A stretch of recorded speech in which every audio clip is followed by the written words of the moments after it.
Hello everyone, welcome back. আজকে তোমাদেরকে একটি নতুন শব্দ শেখাবো। শব্দটি হচ্ছে পারফিডিয়াস।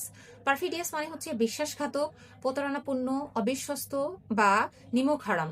এটি সাধারণত এমন একজন ব্যক্তিকে বর্ণনা করতে ব্যবহার করা হয় যার উপর ভরসা করা যায় না। এটি শুধু কোনো ছোটখাটো মিথ্যা কথা বলা নয়, বরং কারো আস্থা বা বিশ্বাসের সুযোগ নিয়ে বড় কোনো ক্ষতি করা বা পিঠে ছুরি মারার মতো কাজকে বোঝায়। চলো কিছু সহজ এক্সাম্পলের মাধ্যমে দেখে নেই।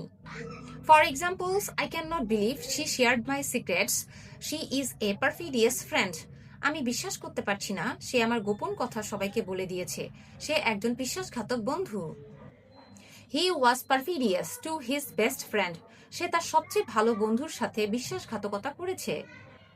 A perfidious partner cannot be trusted. একজন বিশ্বাসঘাতক সঙ্গীর উপর ভরসা করা যায় না। Perfidious people break trust. বিশ্বাসঘাতক মানুষ বিশ্বাস ভেঙে দেয়। The leader was perfidious to his people. নেতাটি তার জনগণের সাথে বিশ্বাসঘাতকতা করেছে। বন্ধুরা, এখন তোমাদের পালা। এই শব্দটি দিয়ে একটি বাক্য বানিয়ে কমেন্টে লিখো।